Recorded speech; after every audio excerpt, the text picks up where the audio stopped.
নির্বাচনের আগেই ধান চাল সংগ্রহ শেষ করতে চায় সরকার। এবার ধান ৩৪, সেদ্ধ চাল ৫০ টাকা ও আতপ চাল ৪৯ টাকা নির্ধারণ করা হয়েছে, যা গতবারের চেয়ে ২ থেকে ৩ টাকা বেশি। সংগ্রহের লক্ষ্যমাত্রা ৬ লাখ টন।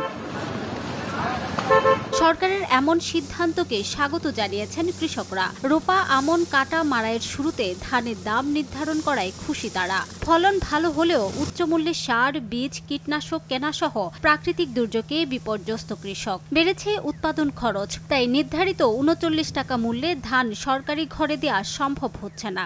সরকার যে দাম লাগাইছে ওই দামে কাঁচাটা দেওয়া যায়, কিন্তু শুকনাতে দেওয়া যাবে না। সরকার যে ধান নিবে ওই ধান দিলে তো ৩৯ টাকা দেওয়া করতে হবে না। উৎপাদন খরচ একটু বেশি, এই জন্য যে কীটনাশকের দাম বেশি, ১০-১২ হাজার টাকা পড়ে যায় বিঘা প্রতি। সেই হিসাবে ধানের দাম আমরা পাই না।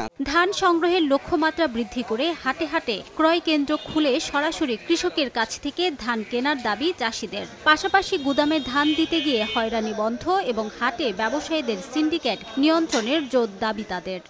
ব্যবসায়ীরা সব সুযোগ ব্যবহার করে আমরা ধান বেচতে গেলে ১২০০ টাকা এমন। এখন সরকারকে এই জায়গাটা কাজ করতে হবে যে কিভাবে কাজ করলে চাষিদের কাছে সরাসরি ধান কেনা যাবে। আমরা মনে করি যে এখানে উৎপাদনের সঙ্গে ৩৩% মূল্য সহায়তা দিয়ে সরাসরি কৃষকের কাছ থেকে ধানটি ক্রয় করা উচিত এবং গোটা দেশে যে ধান উৎপাদন হয়েছে তার অন্ততপক্ষে ১/৩ ধান সরকারি উদ্যোগে ক্রয় করা উচিত। সংগ্রহ কার্যক্রম চলবে ২৮ ফেব্রুয়ারি পর্যন্ত। এবার সর্বনিম্ন ৫ লাখ টন সেদ্ধ চাল, ৫০,০০০ টন আতপ চাল ও ৫০,০০০ টন ধান সংগ্রহের লক্ষ্যমাত্রা নির্ধারণ করেছে সরকার।